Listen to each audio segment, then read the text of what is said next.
Hello dear students, कैसे हैं आप लोग। गैज आज हम पढ़ाने वाले आप लोगों को प्रेजेंट कंटिन्यूअस टेंस। गैज हालांकि प्रेजेंट कंटिन्यूअस टेंस को पढ़ाने से पहले मैं कुछ बातें आप लोगों से शेयर करना चाहता हूँ। गैज मेरा वीडियोज़ बनाने का खास उद्देश्य ये है, मैं चाहता हूँ कि ग्रामीण अंचल के जितने भी बच्चे हैं, वे बच्चे जो ग्रामीण अंचल से हैं, इंग्लिश सीखने के इच्छुक हैं या कुछ उनमें ललक है, एक लालसा है, जिज्ञासा है कुछ सीखने का, तो गाइज मैं चाहता हूँ उन सभी स्टूडेंट्स को ये मैसेज पहुँचे, वो वीडियोज़ को लिखें, कंटिन्यू प्रैक्टिस करिए और मेहनत करिए। गाइज हालांकि आप जो अपने पेरेंट्स से कहते हैं कि पापा मुझे सेल फ़ोन चाहिए, तो आपके माँ बाप क्या करते हैं, कहीं ना कहीं से आपको एडजस्ट करके एक मोबाइल दे देते हैं। बट गाइज आप उस सेल फ़ोन का जो इस्तेमाल करते हैं मोबाइल का, आप क्या करते हैं, आप कहीं ना कहीं आप मूवी देख लेते हैं। मूवी देखने में आप 1.5 GB का इस्तेमाल कर रहे हैं, ख़त्म कर दे रहे हैं, या फिर मूवी को लोड कर रहे हैं, या फिर सॉन्ग लोड कर रहे हैं, ठीक है। या फिर आप इंटरनेट, गूगल वगैरह, फेसबुक, इंस्टाग्राम आदि इन वेबसाइट पर जाकर आप कुछ न कुछ प्ले कर रहे हैं, लोगों को चैट कर रहे हैं। तो गाइज कहीं ना कहीं आप अपना 1.5 GB डेटा, यानी अगर आप 250 का रिचार्ज करा रहे हैं गाइज, तो आप 1 मंथ में 250 रुपीज़ आप यूं ही गंवा दे रहे हैं। बट गाइज मैं चाहता हूँ आप उसका एक सही यूज करिए, सही इस्तेमाल करिए, जिससे आपके पेरेंट्स को भी लगे कि मोबाइल देने का जो मोटो है बच्चों तक एक सही मैसेज जा रहा है, बच्चों को कुछ सीख मिल रहा है। मोबाइल से हम कुछ अच्छे भी चीज़ सीख सकते हैं, हम जैसा उसका इस्तेमाल करेंगे वैसा हमें मिलेगा, प्राप्त होगा। तो गैस आप उसका अच्छा इस्तेमाल करिए, सही इस्तेमाल करिए मोबाइल का। मोबाइल हार्मफुल भी है और यूजफुल भी है गैस, तो आप सही इस्तेमाल करिए मोबाइल का, और आपका 1.5 GB डेटा जो है सही मायने में यूज हो। और गैस अगर आप मोबाइल में इंटरनेट जो भी आप यूज कर रहे हैं, 10-5 मिनट एंटरटेनमेंट के लिए कॉमिक चीज़ें आप देख रहे हैं, तो कोई बात नहीं, उससे कोई इफ़ेक्ट नहीं पड़ता है। बट JK वगैरह आप देख सकते हैं। मैं ये नहीं कहूँगा सिर्फ आप इंग्लिश ही पढ़िए, आप और भी चीज़ें, लेकिन आप गैस ज्ञान की चीज़ें हमेशा पढ़िए। उन 1.5 GB डेटा में मैं चाहता हूँ कि आप सही इस्तेमाल करिए। एजुकेशन से रिलेटेड आप देखिए, पढ़िए। मैं स्टूडेंट्स के लिए कह रहा हूँ, वो सभी स्टूडेंट्स जो अपना मूल्यवान समय यूं ही गंवा दे रहे हैं गैस। कहीं ना कहीं आप जानते होंगे गैस, और आप खुद इतने सक्षम हैं कि आपके पेरेंट्स जब आप कहते हैं मम्मी मुझे पढ़ना है, पापा मुझे पढ़ना है, तो वो कहीं ना कहीं से आपके लिए पैसे का बंदोबस्त करते हैं, आपका स्कूल में दाखिला आपको दिलाते हैं गैस, एडमिशन कराते हैं। यदि वो पर डे 300 कमा रहे हैं एज ए लेबर, मानता हूँ कि वो लेबर हैं, 300 कमा रहे हैं, तो गैस आज के दौर में आप जानते हैं कि महंगाई है, तो महंगाई के दौर में तमाम प्रकार के खर्चे आते हैं। घर का खर्चा देखना, कपड़े, पोशाक, साग सब्जियां, सारी चीज़ें का बंदोबस्त करना, ठीक है। तो गाइज कहीं ना कहीं दिक्कतें आती हैं, और उन दिक्कतों का सामना पेरेंट्स करते हैं, बट आपको कभी ऐसा फील नहीं होता। तो गाइज आप मेहनत करिए, पढ़िए। आप एकेडमी नहीं ज्वाइन कर पा रहे हैं, कोचिंग नहीं ज्वाइन कर पा रहे हैं, आप दूर जाकर रूम नहीं ले पा रहे हैं, रूम लेने के लिए रूम तो ले लें, लेकिन आपको रेंट देने के लिए पैसे नहीं है पर्याप्त, तो गैस आप घर पे ही मेहनत करिए, लेकिन पढ़िए गैस। पर डे आप मेहनत करिए, और मेरा बस यही एक उद्देश्य है, आप मेहनत करिए, ज़्यादा से ज़्यादा चैनल को शेयर करिए, सब्सक्राइब करिए, बेल आइकन को प्रेस करिए, जो भी आपको डाउट्स हो कमेंट करिए, जिससे आने वाले सभी वीडियोज़ का नोटिफिकेशन मिलता है गैस। बेल आइकन को प्रेस करिए गैस, और मेरा बस यही उद्देश्य है, वे ग्रामीण अंचल के जो भी बच्चे हैं, उन सभी बच्चों के लिए मेरा एक संदेश है, मैसेज है कि मेहनत करें और पढ़ें। ओके गैस, आप में कमेंट करिए। जब आप कमेंट करेंगे, वीडियो अच्छा लग रहा है, लाइक करेंगे, तो मेरी एक जिज्ञासा बढ़ेगी, इंथुजिज्म, क्यूरियोसिटी, जो पैसन है, जो जील है, वो एक उमंग जो है मुझ में, गाइज कहीं ना कहीं मुझे भी लगेगा कि व्यूवर्स देख रहे हैं, पढ़ रहे हैं, तो जिज्ञासा मेरी भी बढ़ेगी, वीडियोस मैं बनाऊंगा। और मेरा सिर्फ यही उद्देश्य है, मैं 0 to एडवांस तक उन सभी स्टूडेंट्स के लिए मैं चाहता हूँ ये मैसेज जाए और वो अच्छी तरह से इंग्लिश सीखें और पढ़ें और बोलें गाइज। चलिए गाइज स्टार्ट करते हैं। Present continuous tense. Present continuous tense क्या है? आज हम सीखेंगे प्रेजेंट कंटिन्यूअस टेंस के बारे में। प्रेजेंट कंटिन्यूअस टेंस, हालांकि प्रेजेंट इंडेफिनिट टेंस के बारे में बताया था, तो आज हम बताने वाले हैं। मैं जल्दबाजी नहीं कर रहा हूँ, मैं चाहूँ तो एक ही वीडियोज़ में टेंस का संपूर्ण खेल ख़त्म कर दूँ, एक ही वीडियोज़ में। और इतनी भी क्षमता है गाइस कि एक ही वीडियो में विदिन 30 मिनट्स टेंस ही नहीं बल्कि एक्टिव एंड पैसिव वॉइस भी मैं फिनिश कर सकता हूँ। बट मैं चाहता हूँ कि जो व्यूवर्स हैं, जो बिल्कुल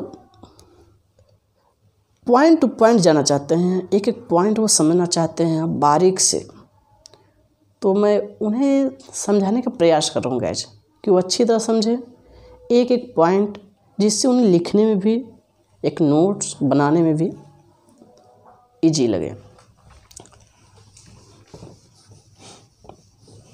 चलिए गाइस, प्रेजेंट कंटिन्यूअस टेंस, इसका जो डेफिनेशन है, इंट्रोडक्शन है, वो है रहा है, रही है, रहे हैं। यानी जिस हिंदी अनुवाद के अंत में रहा है, रही है, रहे हैं, या फिर आप कह सकते हैं खड़ा है, खड़ी है, खड़े हैं, ठीक है, बैठा है, बैठी है, बैठे हैं। गाइस, ये प्रेजेंट कंटिन्यूअस टेंस का इंट्रोडक्शन, इसका जो पहचान है आप ये जान लीजिएगा। इसका डेफिनेशन, परिभाषा है, यदि हिंदी अनुवाद के अंत में रहा है, रही है, रहे हैं, खड़ा है, खड़ी है, खड़े हैं, बैठा है, बैठी है, बैठे हैं आए, तो उसे प्रेजेंट कंटिन्यूअस टेंस कहते हैं। गाइस एक चीज़ और, कंटिन्यूस का मतलब है कि कोई कार्य कंटिन्यू हो रहा है, लगातार चल रहा है, तो वो कंटिन्यूस है। जैसे मैं कहूँ राम बैठा है, राम पढ़ रहा है, तो ये चीज़ आपको कहीं न कहीं अनुमानता आपको खुद लग रहा है कि वो पढ़ तो रहा है, कंटिन्यू ये चल रहा है, पढ़ रहा है। ओके गाइज, चलिए गाइज, इसका जो BS देख लेते हैं, basic structure. Subject plus is, am, are plus verb plus ING plus object plus ETC। Guys मुझे और कुछ बताने की जरूरत नहीं कि ऑब्जेक्ट क्या है, वर्ब क्या है, क्योंकि इन सभी के बारे में डिटेल्स में मेरा वीडियो जो है, आप बेसिक से आप वीडियो प्लेलिस्ट में जाएंगे तो आप देख सकते हैं वीडियोज़ को अच्छी तरह, उसमें आपको समझ में आ जाएगा। मैंने वर्ब के बारे में बताया है, ऑब्जेक्ट के बारे में बताया है, ऑब्जेक्ट कितने प्रकार के होते हैं, डायरेक्ट ऑब्जेक्ट और इनडायरेक्ट ऑब्जेक्ट के बारे में डिटेल्स में समझाया है। वर्ब के बारे में बताया है, transitive verb, intransitive verb, main verb, helping verb, linking verb, coupler verb, irregular and regular verb, models, तो फाइनाइट एंड अनफाइनाइट वर्ब, इन सभी के बारे में, स्टेटिव एंड डायनेमिक वर्ब, मैंने इन सभी के बारे में डिटेल्स में समझाया गया है। सब्जेक्ट किन किन फॉर्म में यूज किया जा सकता है, या तो नाउन की तरह, या तो जीरंड, या फिर प्रोनाउन, या तो इन्फिनिटिव, या फिर डमी की तरह, ठीक है। तो गाइस इन सभी के बारे में मैंने समझाया है, हेल्पिंग वर्ब के बारे में मैंने बताया है। तो चलिए गाइस आज हम स्टार्ट करते हैं। Subject plus is, am, are plus verb plus ING plus object plus ETC। Guys आप जानते हैं कि सिंगुलर वर्ब जो होता है, सिंगुलर सब्जेक्ट नहीं, एक वचनकर्ता जो होता है, सिंगुलर सब्जेक्ट, एक वचनकर्ता क्या है? ही, शी, इट, नेम। इनके साथ गैस इज का प्रयोग करते हैं, यानी सिंगुलर सब्जेक्ट एक वचनकर्ता ही से इट नेम के साथ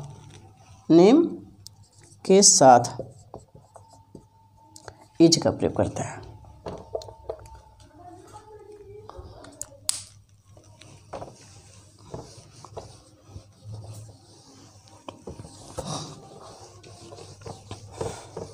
इज का प्रयोग करते हैं।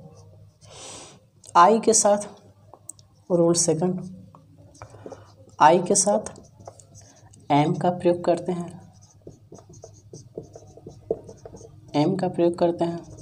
नोट करते चलिए गाइस आप लोग।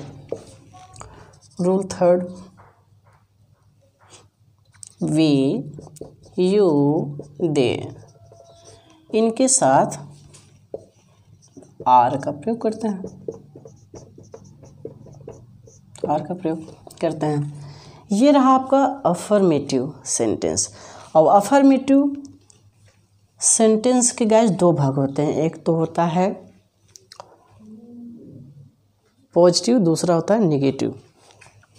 ये अफर्मेटिव सेंटेंस है। अफर्मेटिव सेंटेंस में हम समझेंगे आई के साथ एम का प्रयोग, वी यू दे के साथ आर का प्रयोग और ही सी इट नेम के साथ इज का प्रयोग करते हैं। रूल फोर्थ में आपका आएगा कि हेल्पिंग वर्ब के जस्ट बाद जो वर्ब आता है, एक्शन वर्ब, मेन वर्ब, जैसे आई के साथ क्या लगेगा, एम, वी यू दे के साथ आर लगेगा, तो इनके बाद जो मेन वर्ब आएगा जैसे गो, ठीक है, गो, वी, पी, तो कहने मतलब ये जो एक्शन वर्ब है इन सभी के बाद इन सभी हेल्पिंग वर्ब के बाद जो मेन वर्ब आएगा तो इनमें एनजी जुड़ जाएगा।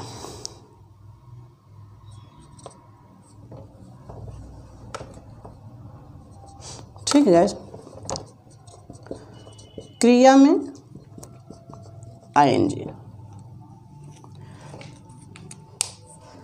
यानी एक वचन करता है ही सीट नेम के साथ इज का प्रयोग करते हैं और क्रिया में एनजी जोड़ते हैं। आई के साथ एम का प्रयोग, क्रिया में एनजी। वी यू दे के साथ आर का प्रयोग करते हैं और क्रिया में एनजी जोड़ देते हैं। चलिए गाइस एग्जाम्पल से देखते हैं।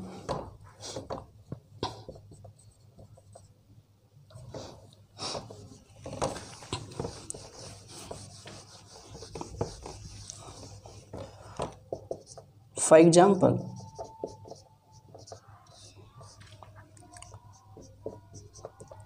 मोहन आ रहा है, मोहन आपका क्या है गाइस, सब्जेक्ट है। मोहन कैसा नाउन है, तो मोहन प्रॉपर नाउन है, ये व्यक्तिवाचक संज्ञा है। और मोहन सब्जेक्ट है, कैसा सब्जेक्ट है, सिंगुलर सब्जेक्ट है। Okay guys, Mohan singular subject है। अब जब पूछे कैसा नाउन है तो प्रॉपर नाउन है। ओके गाइस, और मोहन क्या है, सब्जेक्ट है। ठीक है, मोहन आ रहा है तो मोहन के साथ जो हेल्पिंग वर्ब आएगा वो आएगा is. Mohan is, come means आना, आईएनजी जोड़ दिया जाए तो मोहन इज कमिंग, मोहन आ रहा है। यानी किसी भी क्रिया में go plus ING, going, eat plus ING, eating. यानी कहना मतलब क्रिया में आईएनजी ऐड करना है आपको, बस। अगर क्रिया में आप आईएनजी ऐड कर रहे हैं वही आपका आईएनजी फॉर्म हो जाएगा। ओके गाइस, कंटिन्यूस में राम यहाँ दौड़ रहा है, राम यहाँ दौड़ रहा है। राम सब्जेक्ट है, क्या लगेगा, is. Ram is, run means दौड़ना, Ram is running, Ram is running. Ram क्या कर रहा है, दौड़ रहा है। कहाँ दौड़ रहा है, यहाँ। पहले सब्जेक्ट, उसके बाद हेल्पिंग वर्ब, उसके बाद वर्ब यानी क्रिया। ये हेल्पिंग वर्ब है, यहाँ पर एक्शन दिखाया जा रहा है, दौड़ने का काम। राम कैसा काम कर रहा है, दौड़ने का काम कर रहा है। लेकिन दौड़ने के बाद प्लेस दिखाया जाए कि वो किस स्थान पर दौड़ रहा है। तो राम दौड़ रहा है, कहाँ दौड़ रहा है, यहाँ दौड़ रहा है। राम इज रन, में आईएनजी जुड़ा, रनिंग हो गया। हियर, हियर मीन्स यहाँ। इसका एक और वर्ड है, आप लिख सकते हैं over here. Over here means भी यहाँ होता है। तुम वहाँ जा रहे हो, तुम वहाँ जा रहे हो, तुम वहाँ। गैज यदि वहाँ, जैसे अगर हम प्रारंभ में दियर लिख दें, दियर, तो इसका, हालांकि गाइज इसे ध्यान देना, आप सोचते हैं कि कभी कभी इसे दियर और कभी कभी देयर पढ़ते हैं, लेकिन है वही चीज़, सेम वर्ड रहता है, लेकिन फ़र्क क्या है, जब ये सेंटेंस के किसी वाक्य के प्रारंभ में आता है। क्लास 7th में एक इंग्लिश का चैप्टर है मैजिक पोरिस पार्ट, उसमें लिखा है there was a little girl, there was a little girl. Good morning. Good morning. There was a little girl.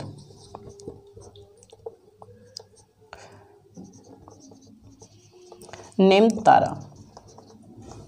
Guys अब आप यहाँ पर देख रहे हैं देयर नहीं बल्कि इसे दियर पढ़ा जाए, क्योंकि यहाँ पर सेंटेंस के प्रारंभ में आया है दियर, THERE।